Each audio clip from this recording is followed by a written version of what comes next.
Leral.net, s'informer en temps réel. Site d'information exclusive numéro 1, www.leral.net. Merci beaucoup. Je me demande, Aziz, si je peux véritablement, après ce très riche panel,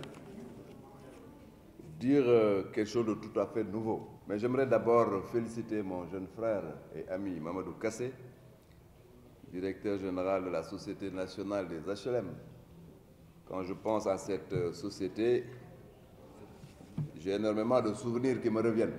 C'est ma première entreprise, je suis entré à 24 ans et j'ai quitté cette boîte en étant directeur financier de cette entreprise. Donc, monsieur le directeur général, vous êtes mon patron, je vous salue. De la même manière, j'ai vu dans beaucoup de documents qui sont passés chez moi le nom du doyen Blondin, ancien secrétaire général de cette société. Je salue notre maître à nous tous, notre père, le doyen Kassé, qui est une fierté pour notre pays. Aziz est un exemple pour nous, un puriste que nous suivons beaucoup et qui nous apprend énormément de choses. Mon ami Mor, c'est véritablement le gardien du temple. Quand les choses bougent ou tremblent, il fait partie de ceux qui les retiennent. Donc, je vous salue, Mor, et je me demande ce que je vais dire. Mais j'ai lu un tout petit peu l'intitulé du thème et on a dit engagement et réalisation du président Macky Sall depuis 2012. Et je me suis amusé un tout petit peu à sortir des mots-clés, naturellement, pour emprunter une méthodologie très connue et très basique. Et j'ai retenu engagement, réalisation, Macky depuis 2012. En termes d'engagement, je crois qu'il y a eu une période qui, à mon avis, est une période de rupture, qu'il ne faut jamais oublier. C'est la période 2008 ou l'année 2008. Rupture parce qu'à un moment, il s'est passé quelque chose. Je n'ai pas besoin de revenir là-dessus. Et d'ailleurs, ce mot, à mon avis, l'Alliance pour la République devrait le déposer pour que ce soit véritablement breveté. C'est un mot de l'Alliance pour la République, rupture. Et c'est la rupture qui a créé le Yoonu Yokkute. Il faut toujours, de notre point de vue, partir du Yoonu Yokkute, qui était un programme d'un candidat. Le Yoonu Yokkute était un programme d'un candidat. Et de temps en temps, d'ailleurs, j'ai besoin qu'on ne l'appelle pas seulement Yoonu Yokkute, parce qu'en français, il s'appelle le chemin du véritable développement. Et c'est à partir du Yoonu Yokkute qu'on a vu la perspective se tracer, qui est devenu plus tard le plan Sénégal émergent, et j'en passe parce qu'il s'est passé des choses. Il s'est passé une période de 2012, 2013, début 2014, où il fallait effectivement très rapidement envoyer des signaux d'urgence pour rattraper des choses avant d'installer le plan Sénégal émergent. Il ne faut jamais oublier cette période 2012-2013 où vraiment on était plus dans la stratégie nationale de développement économique et social. Le PSE n'était pas encore installé. Il fallait rattraper rapidement les choses. Il fallait bloquer l'inflation. Il fallait rapidement envoyer beaucoup d'argent dans la Sénélec pour que les prix de l'énergie ne flambent pas, etc., etc. Il fallait un programme sur les inondations très rapidement. Donc tout cela s'est passé et le PSE, on l'a effectivement donc adopté et quelques économistes de l'autre frange opposante nous ont un tout petit peu taxé de renier le Yoonu Yokkute. Et c'est là où on a dit ils n'ont rien compris. Le Yoonu Yokkute était un programme d'un candidat pour la conquête du pouvoir. Et le PSE, c'est le programme de l'État construit par ce candidat à partir de son programme de candidat pour gérer un pays. Et quand on regarde d'ailleurs les axes du Yoonu Yokkute et les axes du PSE, c'est véritablement l'identique. Sauf que de l'autre côté, on avait 5, ici on a 3 axes. Et quand dans l'axe premier du Yoonu Yokkute, on parlait de productivité développante, dans le PSE, on parle de croissance, de transformation structurelle de l'économie. Et les économistes qui sont dans la salle peuvent comprendre que quand on parle de productivité développante, c'est une productivité qui part effectivement de l'économie réelle pour chercher le développement. C'est ce qui renvoie d'ailleurs au titre du Yoonu Yokkute, son titre français, le chemin du véritable développement. Je vais peut-être taquiner le doyen Kassé, avec d'ailleurs le professeur Samir Amin, parce qu'ils ont beaucoup théorisé la notion de croissance sans développement, parce que c'est possible. C'est possible dans une économie d'avoir une croissance et ne pas avoir le développement. C'est parce que la croissance est virtuelle, tirée par, j'allais dire, l'irréel, ne reposant pas sur le primaire et l'économie réelle, et on crée de la croissance comme cela, à partir peut-être d'une économie de marché très aérienne, et il n'y a pas de développement parce qu'on ne crée pas réellement la croissance à partir de.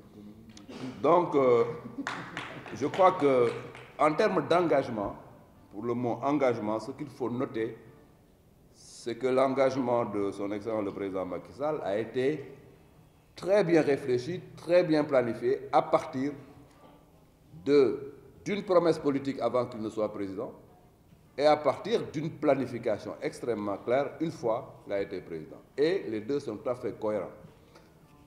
L'autre élément important, et pour aller très vite, après engagement, il y a réalisation, un mot-clé extrêmement important. Et ces réalisations sont extrêmement bien structurées. Réalisation au plan économique, réalisation au plan social, réalisation au plan de la gouvernance. Moi, je n'ai jamais vu un tabouret à 2 pieds se mettre debout, ni un tabouret à 1 pied se mettre debout. Le tabouret du président Macky Sall, c'est un triptyque, 3 pieds, c'est pourquoi il est solide. On a de l'économique, on a le social et on a la gouvernance. Et c'est là d'ailleurs où beaucoup de gens ont taquiné un tout petit peu notre option politique.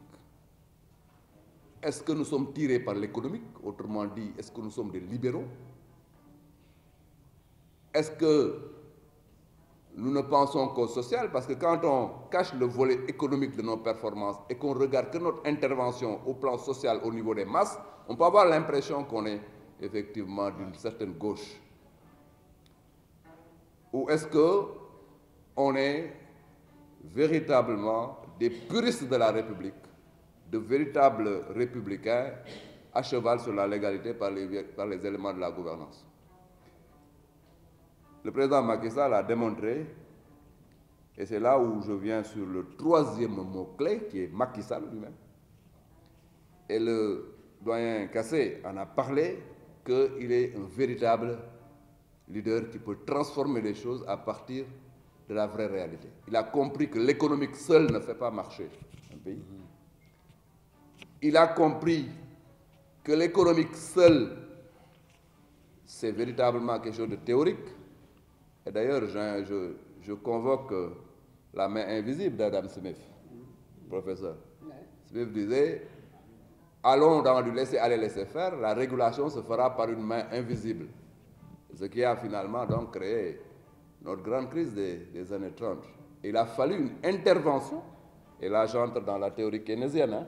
Keynes arrive pour dire, non, il faut une intervention dans le jeu économique pour créer de la redistribution par le levier de la demande ou par un autre levier, c'est le levier monétaire. Donc, vous voyez que le président Macky Sall a compris, si on laisse l'économie à l'économique pure et dure, on crée effectivement des déséquilibres qui vont finalement revenir en boomerang sur le système économique et le faire descendre. C'est pourquoi, en réalité, l'axe 2 du PSE peut être compris comme étant effectivement un axe qui sécurise la croissance. Et je reviens à la relation tout à fait évidente entre croissance et développement. Croissance sans développement est en réalité une croissance dangereuse. C'est la croissance qui ne se mange pas. La croissance qui ne se mange pas, c'est celle qui ne se traduit pas par le développement. Et le troisième pied de notre tabouret, c'est la gouvernance, le respect de l'état de droit, la transparence dans le jeu économique. C'est là où fondamentalement il a damé le pion à tout le monde. Et ça, c'est ça qui sécurise les autres points. C'est la bonne gouvernance, tout ce qui est transparence, sécurité, c'est ça qui sécurise et l'économique et le social. Et pour cela, il faut un leader. Aziz, nos économies sont caractérisées par un certain nombre de choses. Celui qui achète le plus, c'est l'État. C'est la commande publique qui fait fonctionner les entreprises. Ça, c'est un trait caractéristique de nos économies. L'employeur, le premier employeur, celui qui emploie, c'est l'État. Ça, c'est extraordinaire. Celui qui investit le plus, c'est l'État. Celui qui consomme le plus, c'est l'État. Ce qui veut dire que fondamentalement, nos économies sont gérées, dirigées, transformées par celui qui, en réalité, a la commande de l'État. Si cette personne n'est pas une personne vertueuse, si cette personne n'est pas une personne éclairée, si cette personne n'a pas de vision ni de conviction, le pays tombe. Donc fondamentalement, je reviens effectivement au paramètre qui me semble être le paramètre le plus important dans ce type d'économie, c'est avoir un leader qui est un leader qui transforme et un leader capable véritablement de faire. Donc, je trouve que si on n'est pas conscient de cela, on peut avoir l'impression que dans le jeu de la gouvernance, on est dans de la science exacte, où on croit qu'il y a un déterminisme scientifique. La gouvernance des économies ou des politiques publiques n'obéissent à aucun déterminisme scientifique. C'est un certain nombre de principes, des orientations, mais ce qui finalement différencie les choses, c'est véritablement celui qui commande, celui qui dirige. Qui est-il? Qu'est-ce qu'il veut? Quelles sont ses valeurs? Et aujourd'hui, si le Sénégal est devant parce qu'il a un leader capable de nous mener très loin. Et je vais finir sur le dernier mot-clé. Ce n'est pas un mot, c'est depuis 2012. En mettant depuis 2012, je suis persuadé que vous ne voulez pas dire de 2012 à 2019. Quand vous dites depuis 2012, vous êtes dans une perspective à long terme. Parce que le président Macky Sall, le PSE, est à 2035. Mais je suis persuadé que vous êtes au-delà de 2035. Depuis 2012, vous avez ouvert la parenthèse, mais vous ne l'avez pas encore fermée. C'est pourquoi d'ailleurs le doyen Kassé parlait du long terme. Si on ne peut pas se projeter dans le long terme, on ne peut pas effectivement gérer un pays. Il y a des gouvernants qui se disent, au fond d'eux-mêmes, ils se disent à long terme, nous serons tous morts. C'est une théorie économique, hein? Je parle sous le contrôle de mon doyen. Et ils raisonnent tous sur le court terme. À long terme, nous serons tous morts. Cela ne veut rien dire. Je crois qu'il faut avoir une perspective à long terme et avoir effectivement donc une planification qui contrôle aussi le court terme.